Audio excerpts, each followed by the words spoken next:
The Last Harvest, a HFY science fiction story. When stars go dark. The dying colony. The red warning lights painted everything in blood colors. Captain Sarah Chen stood in the observation deck of Harvest Station, watching her colony die in slow motion. 3 months ago, they had food for 2 years. Now, the storage bays sat empty, victims of a fungal infection that turned everything to black dust. Captain, we're receiving another distress call from Section D.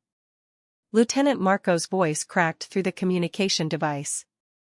The family's there, they're asking about the supply ships again. Sarah closed her eyes. The supply ships weren't coming. Earth had abandoned them 6 months ago when the war with the Zenthari Empire began. Harvest Station, a farming colony on the edge of known space, simply didn't matter anymore. 3,000 souls, human and alien alike, left to starve while politicians argued about borders and power. Tell them we're working on it, Sarah said, though the words tasted like ash. The door opened behind her. She didn't need to turn around to know who it was. Dr. Elian Cross, the colony's head scientist, always walked with that particular shuffle when he brought bad news. The last greenhouse failed, Elian said quietly. Whatever this infection is, it's adapting faster than we can fight it. We have maybe 3 weeks of emergency rations left. 3 weeks, Sarah repeated. 3 weeks before people started dying. 3 weeks before she had to choose who ate and who didn't. 3 weeks before she became a monster. An unexpected visitor. The alarm system screamed to life. Sarah's training kicked in immediately. What is it? Unknown ship approaching, Marco shouted through the speakers. Small vessel, no identification. There.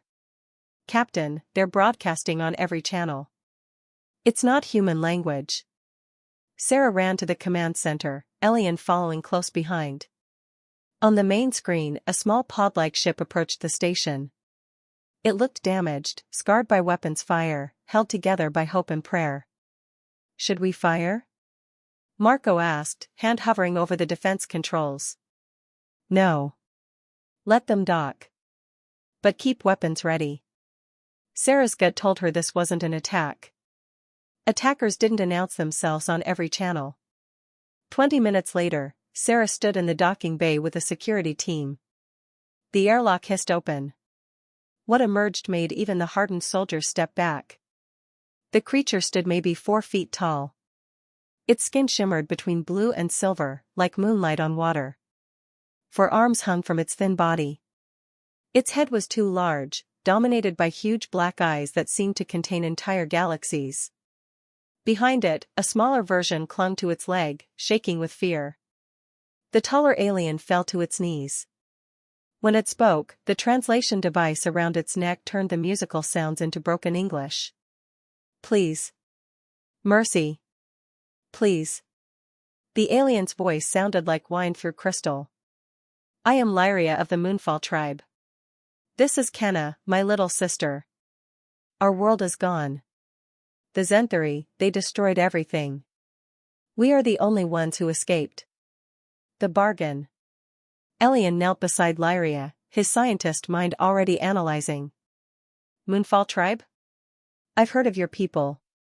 You're farmers, right? Engineers of living things? Lyria's large eyes focused on Elian. Yes. We grow gardens that can feed worlds. We make plants that can survive anywhere. It is our gift, our purpose. Her voice broke. It was our purpose. Now we are nothing. Just refugees. Sarah felt something shift in her chest. Why come here? Why not go to Earth? Earth turned us away, Lyria said, and now tears fell from those alien eyes, silver drops that caught the light. They said there was no room for aliens during wartime. They said we should die in space where nobody would see. She looked up at Sarah. But you are human too. You could tell us to leave. To die alone in the dark. The little one, Kenna, made a sound like breaking glass. She was crying. I'll be your slave, human, Lyria sobbed. I'll work until my body fails. I'll do anything, clean anything, suffer anything. Just don't let my sister die. She's only 6 cycles old. She hasn't seen enough stars yet. Please. The docking bay went silent. Sarah's security team looked away, suddenly interested in their boots. Even Marco, who never showed emotion, wiped at his eyes. Sarah made her decision in that moment. It wasn't a logical decision. It wasn't a smart decision by any military standard. But it was a human decision. Stand up, Sarah said firmly. Both of you. Lyria pulled Kenna close, expecting rejection, expecting death. Nobody is anyone's slave on this station, Sarah continued. But I need to know something. You said your people can grow food anywhere? Lyria's eyes widened. Yes. In desert, in snow, in poison ground. We can make life where only death lives. That is our gift. But our tools, our seeds, our equipment, everything was destroyed. What if we had raw materials? Soil, water, basic nutrients? Then. Lyria stood slowly, hope creeping into her voice like sunrise. Then I could grow food. Not much at first. But enough. Enough to survive. Enough to build more. Give me dirt and time, and I can make gardens that feed thousands. Elian grabbed Sarah's arm. Captain, if she's telling the truth, if her people really have that ability. We could save everyone, Sarah finished. She extended her hand to Lyria. Not as slaves. As partners. We have a dying station.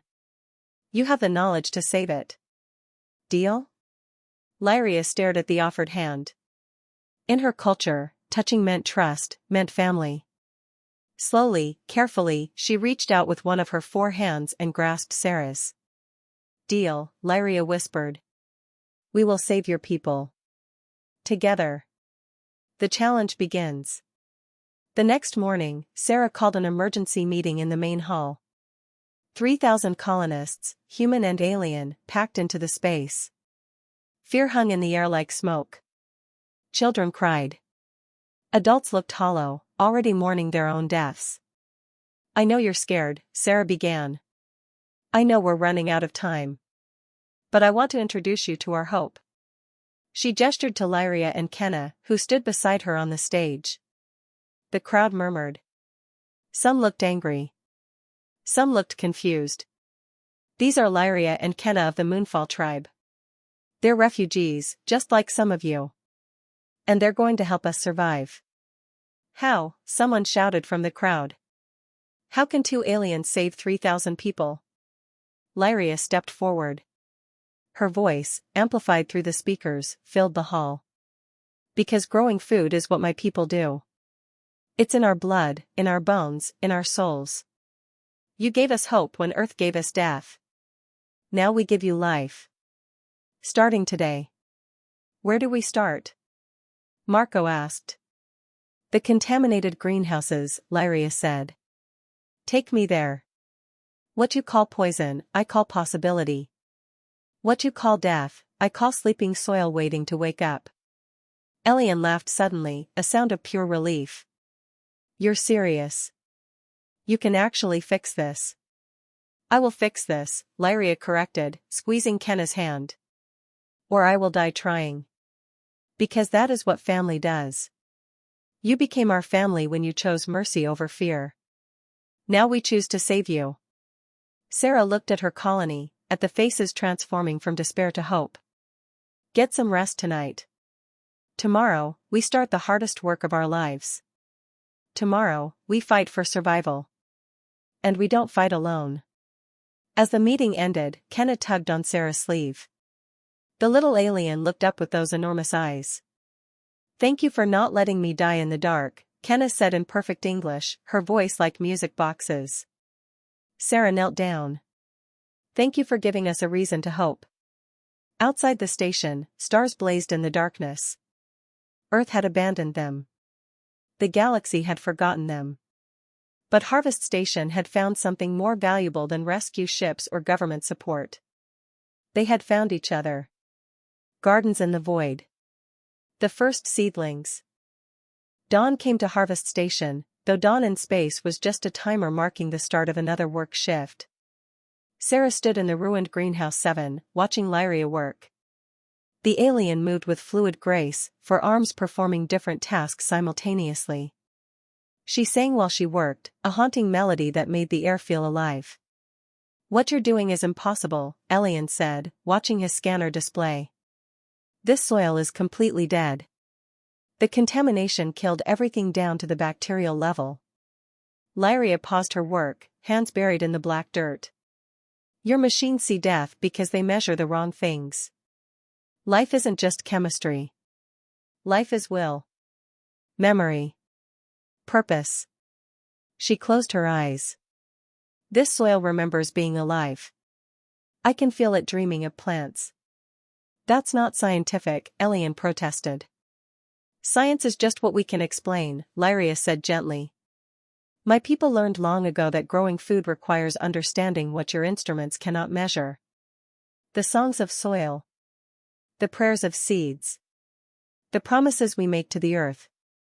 Kenna sat nearby, carefully sorting seeds by size. The little alien hummed along with her sister's song, her small hands moving with surprising precision. "How long until we see results?" Sarah asked. Lyria pressed her hands deeper into the soil. Silver light flickered around her fingers, pulsing like a heartbeat. 3 days. Maybe 4. The first plants will be simple. Protein flowers. Vitamin vines. They won't taste good, but they'll keep people alive long enough for the real gardens to grow. And the contamination? My people don't fight poison. We teach it to become something else. By tomorrow, this black fungus will be blue moss that cleans air and produces sugars. Nothing is truly evil. Everything just needs purpose. Doubt and faith. Not everyone believed. On day 2, a group of colonists confronted Sarah in the command center. They were led by Thomas Wright, a miner who'd lost his wife to the food shortage. "Captain, we're wasting time," Thomas said, voice hard with grief. "Those aliens are giving us false hope. We should be rationing the emergency supplies, preparing for evacuation." "Evacuate to where?" Sarah asked. "Earth won't take refugees. The nearest colony is 8 months away. We'd starve before we got there. Better to die trying than die watching aliens play in dirt," Thomas spat. Marco stepped forward. "Watch your tone." The captain made her decision. The captain made a mistake. Thomas turned to face the other colonists who'd come with him. "She's betting all our lives on alien magic. On songs and prayers and nonsense." "It's not nonsense." Everyone turned. Kenna stood in the doorway, her small frame radiating unexpected authority. "My sister is the best grower in all the Moonfall tribe.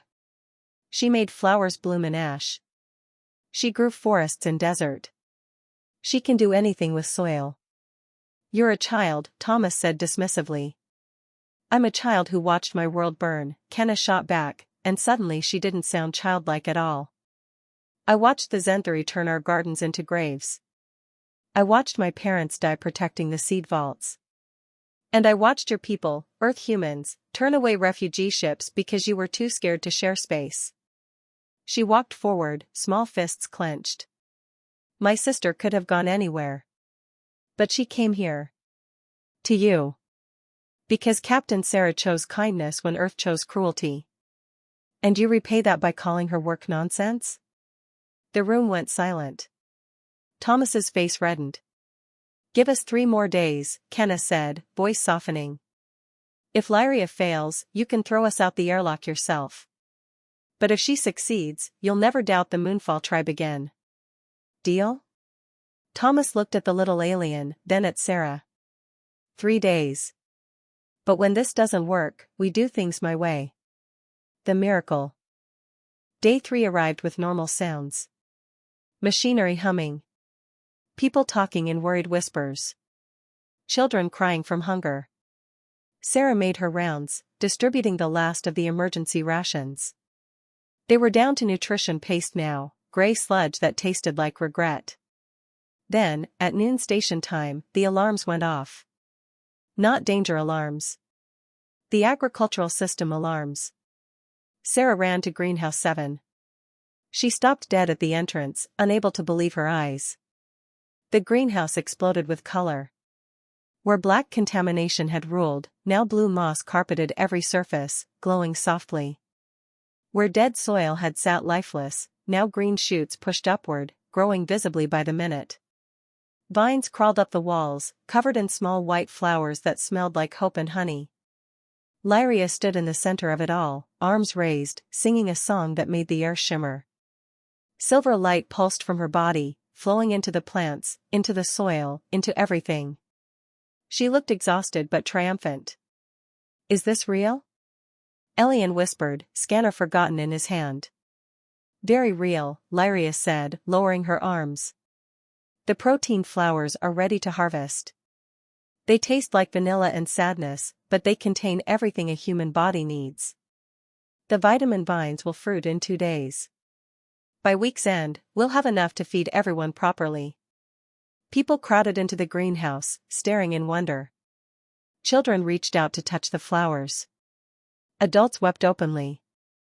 Thomas Wright fell to his knees, hands covering his face. Kenna bounced over to Sarah, grinning so wide her face seemed split in two. "See? I told you my sister can do anything." Sarah knelt and hugged the little alien. "You were right. About everything." The Zenthari return. Victory was short-lived. On day 5, as 3 greenhouses bloomed with impossible abundance, the long-range sensors screamed a warning. "Zenthari warship approaching," Marco announced, voice tight. "They're broadcasting. They want. Captain, they're demanding we surrender all aliens." Sarah's blood ran cold. "How long until they arrive?" 2 hours. The command center erupted into chaos. The Zenthari Empire didn't negotiate. They didn't show mercy. They came. They took. They destroyed. Lyria appeared in the doorway, Kenna clutching her hand. "They found us. They always find us." Her voice broke. "Captain, you must give us to them. Save your colony." "Absolutely not," Sarah said flatly. "But they'll kill everyone. That's what Zenthari do. They erase entire populations for sheltering refugees. Then we fight." "With what?" Thomas Wright had joined them, face grim. "We're a farming colony. We have mining equipment and prayer, not weapons." Sarah smiled, and it wasn't a nice smile. "We have something better. We have humans who are pissed off. And we have Moonfall tribe members who know how to make things grow." She turned to Lyria. "Can you grow something dangerous? Something that fights?" Lyria's eyes widened. "You want me to make weapon plants?" "I want you to defend our home." "Can you do it?" For the first time since arriving, Lyria smiled. It was a terrible smile, full of teeth and vengeance. "My people have a saying. Gardens can feed you or fight for you. They just need to know which is needed." She squeezed Kenna's hand. "Yes, Captain. I can grow you an army. It won't be pretty. But it will be effective."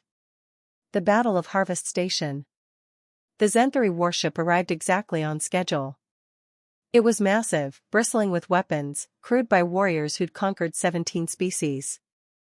Against it, Harvest Station looked like a toy. The communication came immediately. "Surrender the Moonfall refugees or be destroyed. You have 1 hour." Sarah stood in the command center, surrounded by her people. Colonists who'd been starving days ago now stood ready to fight. Miners held improvised weapons. Scientists prepared traps.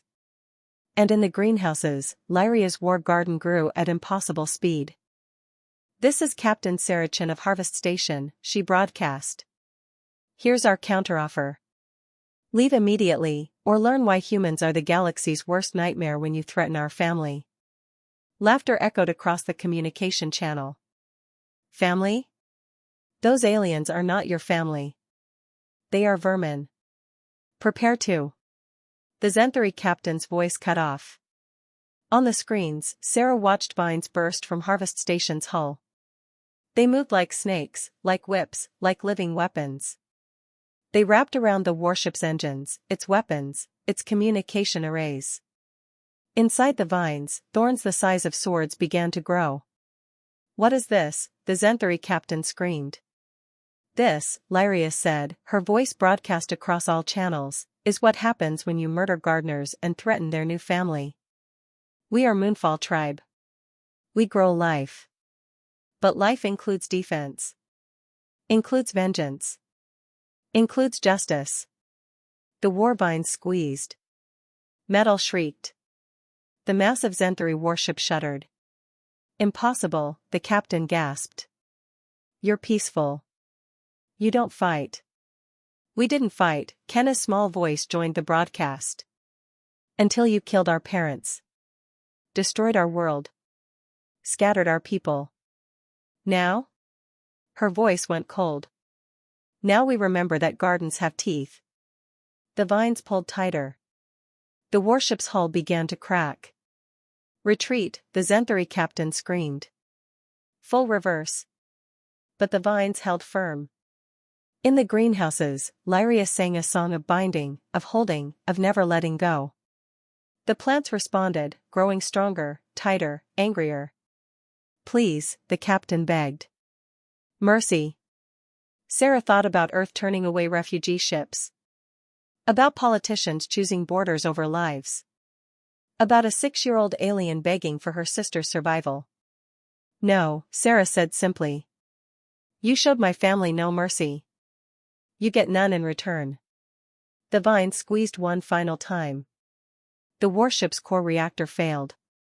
The ship didn't explode dramatically. It just died, lights going dark, engines going silent. Disabled. Helpless. Drifting. "We're transmitting the footage to every channel," Marco said quietly. "The whole galaxy is watching." Good, Sarah thought. Let them see what happens when you threaten Harvest Station. Epilogue, the growing season. 6 months later, Harvest Station had transformed. Where once there were empty corridors, now gardens bloomed. Where once there was despair, now children played among protein flowers and vitamin vines. The colony had become self-sufficient, producing enough food to trade with other settlements. But more importantly, word had spread. Refugees from 17 different species had begun arriving, drawn by stories of a human captain who chose kindness and an alien gardener who chose to save rather than flee. Sarah stood in the main garden with Lyria and Kenna. The garden had become a memorial, with plants from every species that now called Harvest Station home. "Earth is asking us to return," Sarah said. "They want to study your techniques. They're calling you a strategic asset." Lyria laughed, a sound like bells. "Strategic asset. That's a fancy way of saying they want to use us." "I told them no," Sarah said. "Told them if they wanted Moonfall tribe expertise, they should have shown Moonfall refugees mercy. Actions have consequences." "What will you do now?" Kenna asked, much taller now, no longer the terrified child who'd arrived 6 months ago. Sarah looked around the garden, at the impossible abundance, at the proof that kindness and cooperation could defeat empires and starvation. "We keep growing. We keep accepting refugees. We become what Earth forgot to be." "And what's that?" Lyria asked. "Human," Sarah said simply. "Actually human. The kind that helps rather than hides. The kind that builds rather than abandons." Lyria placed one of her 4 hands on Sarah's shoulder. "When you opened that airlock, when you let in 2 scared aliens, you didn't just save our lives. You saved what it means to be good in a galaxy that forgot the concept." "We saved each other," Sarah corrected. Around them, the gardens grew. In the corridors, 17 different species learned to cook together, laugh together, survive together. And in the darkness of space, Harvest Station blazed like a promise. A promise that said, here, aliens are not slaves or strategic assets. Here, refugees are family. Here, humanity means something more than genetics. It means choosing to help when help is needed. It means being human in the best way possible. The end.